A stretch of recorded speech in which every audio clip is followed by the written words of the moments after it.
just gonna tell you what I made today, all day, okay? First of all, we have fruit. We have an orange and strawberry fruit, and I sprinkle cinnamon over it. And sometimes people say, oh, raw food is so complicated. You know what I mean? You gotta dehydrate and do all this. It's really, really simple. You don't have to do a whole lot of preparation.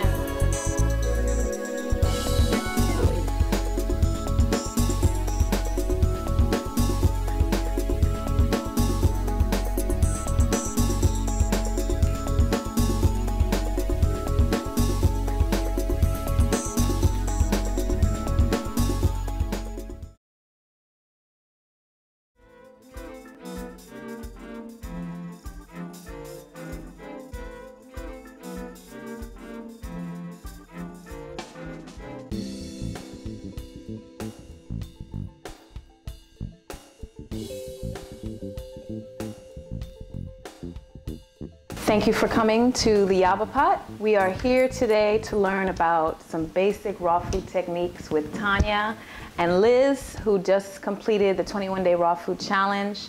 The purpose of this video is to show you some basic techniques on how to make very, very simple raw food dishes for you to try at home while you're doing the 21-day challenge, either here in Baltimore with the Yaba Pot or wherever you are in the entire universe. So we're going to start by making our famous royal seaweed salad. And when we get our seaweed, it comes dried. This is wakame. And all you have to do is rehydrate it with water, and in 5 minutes it's ready. And they have different kinds. I prefer wakame because of the taste. Now, just like collards, kale, mustard greens, turnip greens have different flavors, the seaweeds, which are really sea greens, greens of the sea, they all have different flavors. Ready, we're just gonna take a bunch of it and put it, and this is gonna just serve like just two or three of us. So I'm just gonna take some of that from the side. Our seasonings, we're gonna use, this is minced garlic. Actually, I'm gonna bring it over here. Minced garlic. And everything we're making is like 5 to 10 minutes. I have a habit of cutting from the back to the front, but so we're gonna put some fresh tomato in it, and really it's all about what you would like to put in it. So we got scallions, mushrooms, tomatoes, the seaweed, and garlic, and then we're gonna use a little sesame oil. That's gonna give it a different flavor. Now, you don't have to use sesame oil. You can use olive oil. Some extra virgin, but this is just gonna flavor it up a little. And this is some soy sauce, now I'm gonna show you, or you can use liquid aminos. Oh, I have those. Yes, okay. And this is so yummy and delicious. It looks really It does, and that was fast. Fast, this is not about, you know, 100 years from now. We're doing this today. That was a concern I had about the raw food, because I just hate spending a lot of time in the kitchen, so I like fast and easy. And then we just garnish with some sesame seeds, and it's done. Isn't that groovy? That's our royal seaweed salad, and it's yummy. Yummy.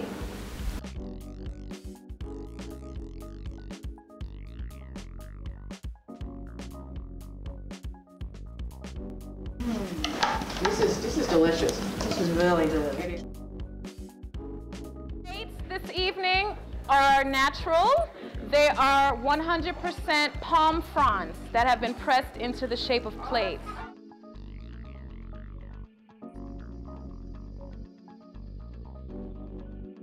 Raw food is tasty, nourishing, fulfilling, you know, everything you get from standard American diet, you know, you can get from raw food eating. So, according to Merriam-Webster's dictionary, it says that food is material that is taken in by an organism and is used for fuel, for repair, for maintaining the vital processes, and for growth. There are 4 reasons why you should eat.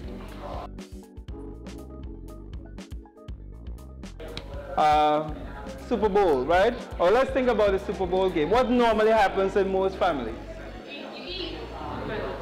Do we sit and go through the different reasons why we should eat? We're eating for fuel, for growth, for repair, and for maintaining the vital processes. When we sit with the big bowls of food and we fall asleep on the table, are we really thinking fuel, growth, repair, and maintenance? Because if you're using it for fuel or to give you energy, the food should cause you to get up and want to do things, correct? If it puts you to sleep, was that food? The carb effect. It's poison, right? It's taking your energy away. All right? If food doesn't repair your body but instead makes you sick, can you classify that as food? Are we sure? So if you eat foods that cause the cholesterol levels to go up, can you classify that as food? And again, coconut water is, I mean, as far as fasting, What about the fiber?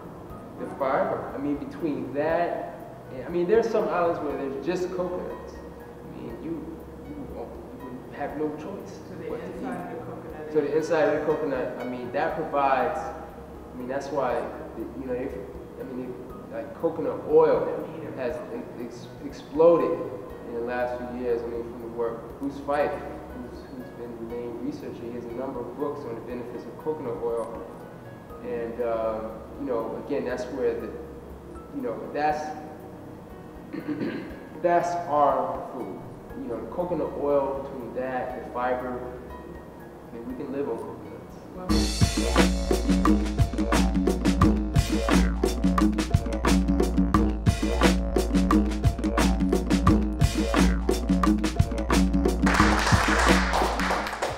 This class is going to show you how to do this economically and how to do it tastefully, because I think that the challenge is the taste. And if it doesn't taste good, then you want to switch it, right? And one of the things is that I can testify to the fact that when you switch hit, you mess yourself up. Because I did it. First I did it 1 year, but I didn't have recipes. And so it was incredibly difficult to do it without recipes. You know, fruit and greens gets a little boring.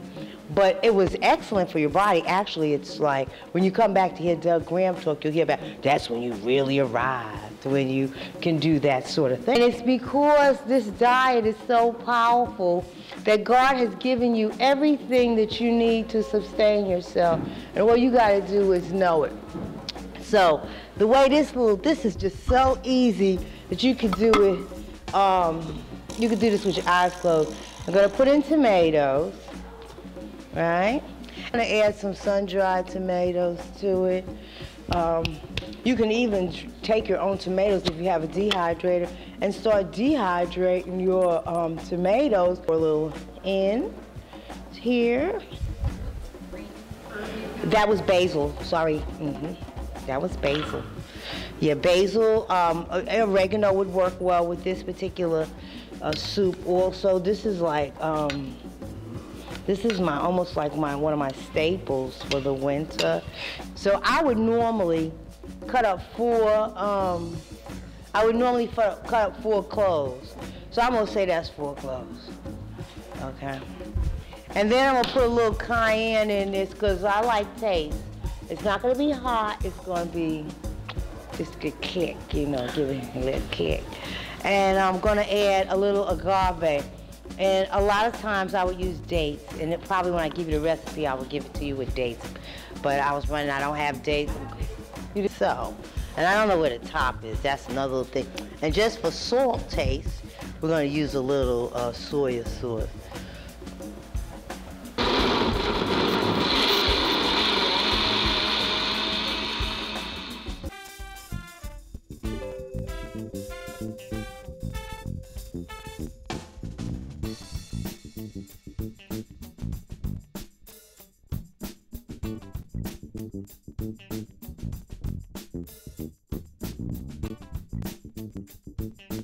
Just a little bit about myself.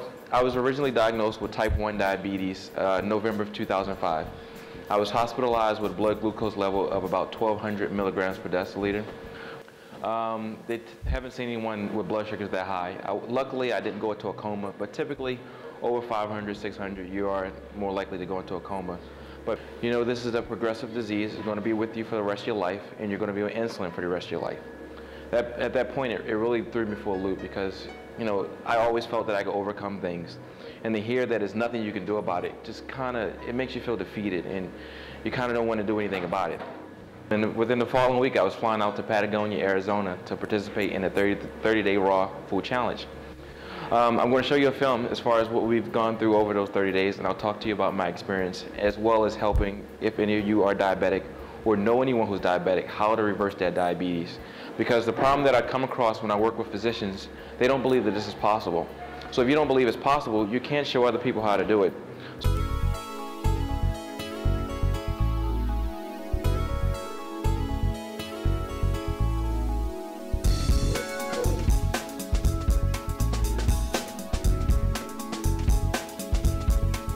Next, we're gonna make some live collards. And collards are such a beautiful green. I love it. They're one of my favorite greens. And these have already been washed. And we don't really need this much. I'm just picking up the darker ones.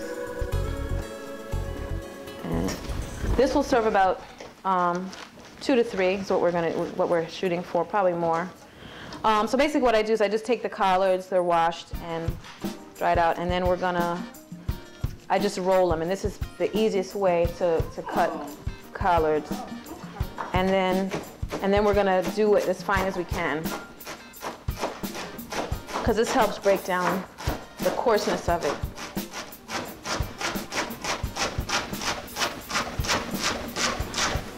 You have to go all the way down. And then we're gonna do a little onion.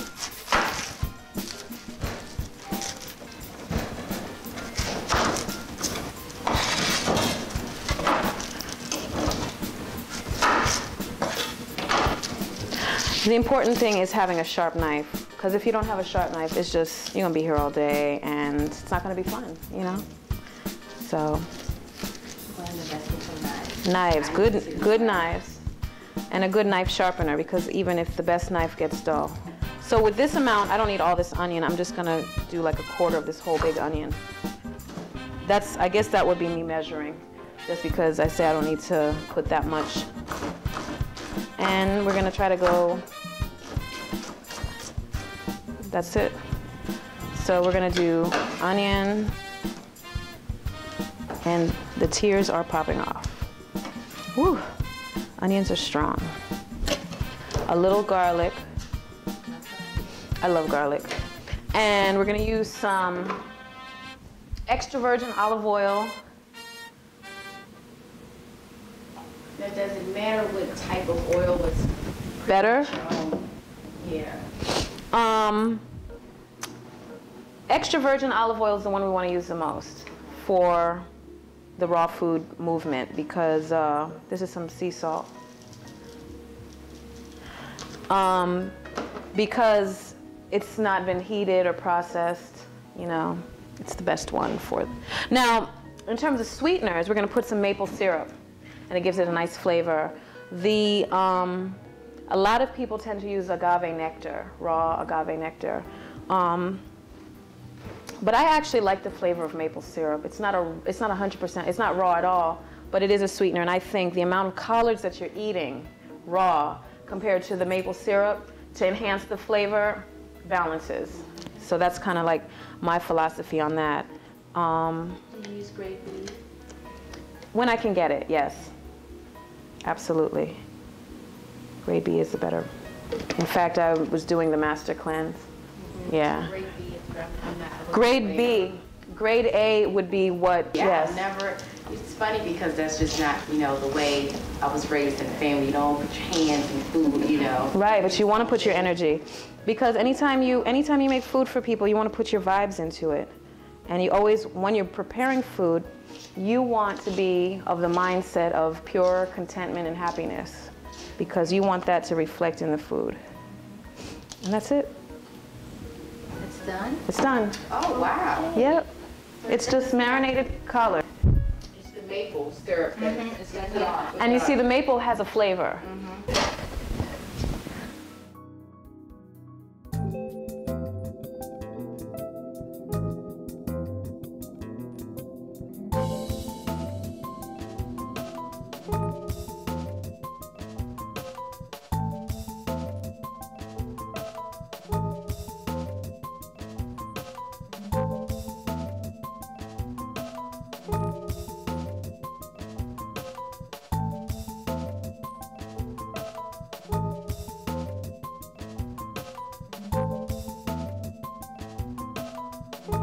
Zen Ellen, and we're going to talk about colon hydrotherapy, colon hydrotherapy, colon hydrotherapy.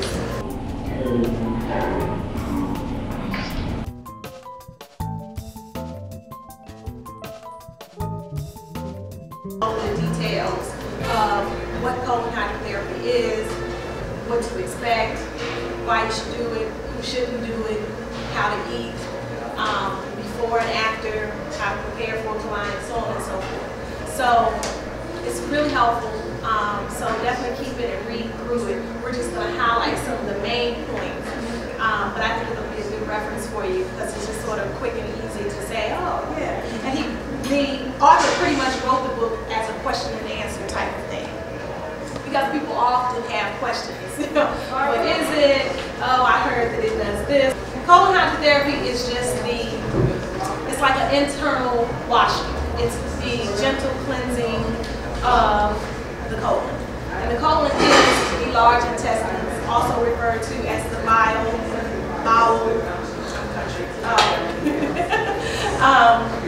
But you'll hear people refer to it in any number of ways: colon, large intestines, bowel, what have you. But it's basically the cleansing using water, warm, purified water. That's it. So it's very safe. It's really like an enema. The system that we use in my practice is an open system where you're basically able to continuously receive the water and continuously release the waste as it needs. So it's called a continuous flow, continuous release system. And it's an open system. Some of the closed system colonic devices have to be turned on and off when water is going into the colon, and on and off as the client needs to release waste. But the system that we use, which is a FDA approved open system, very comfortable, very easy. The only, I guess, sort of unusual thing about it is you're laying down having a bowel movement. So once you kind of get over that concept, it's really simple, and it really is just like having an enema, if you've ever had an enema. And you feel really, really good afterwards. Some of the benefits are vast. A lot of times people will come just because they know they don't eat well, or they know that they don't eliminate properly. Some people will come with chronic conditions, whether it's skin conditions, whether it's weight issues.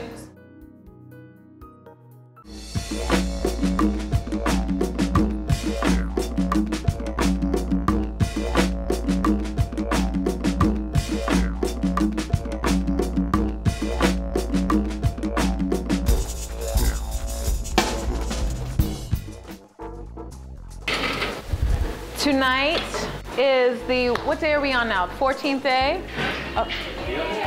of the Raw Food Challenge. So we're like 2 weeks out, and I am feeling fantastic, and I hope you all are feeling fantastic. This challenge for me has been the easiest, and I think, I must admit, I have to say it's probably the hardest for me than anybody else. What we're going to be making here is a lot of the items we feature at the restaurant anyway, and people enjoy them, so we're going to make them. And I'm going to start off with a real simple dish called the live lo mein. And the live lo mein consists of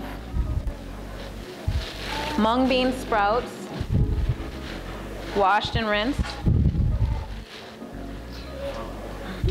And if you came to the sprouting workshop the other day, I think Adam had some mung bean sprouts. They're fairly simple to grow. However, they're also very inexpensive.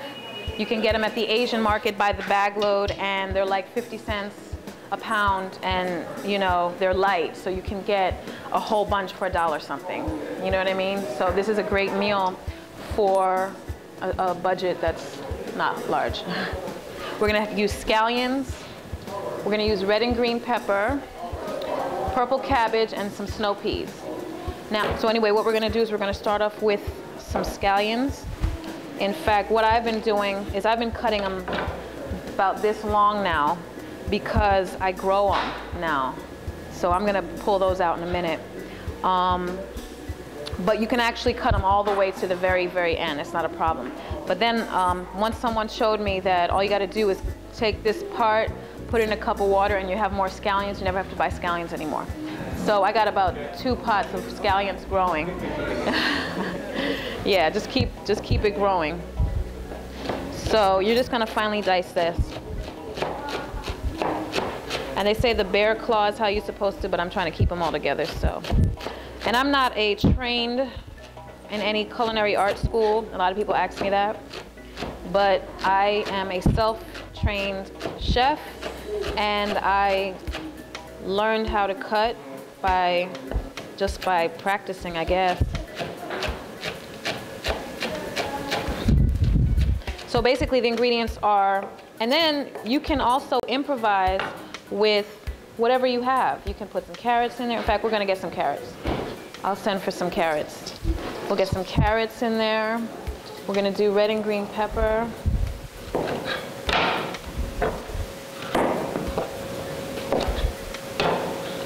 And so essentially these are all salads that we're making, but they're flavorful and they're different. They're not just the average, you know, iceberg lettuce salad, you know what I mean?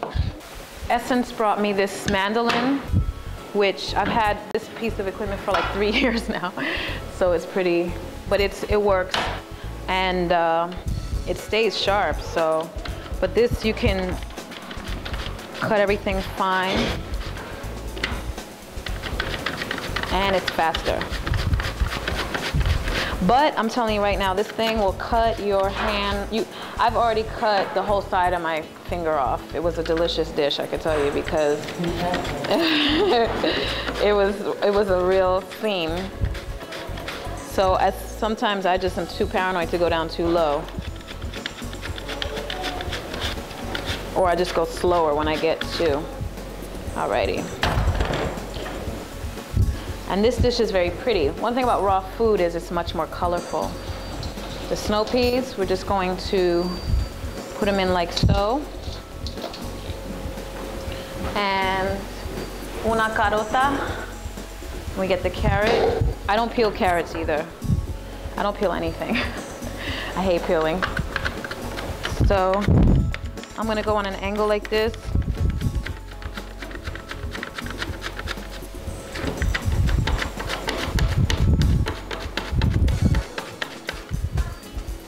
And then what I do from here is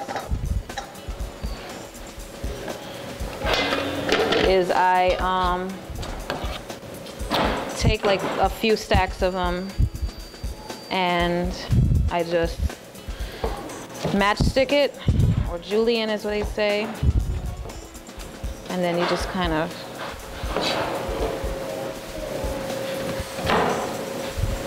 and Kat.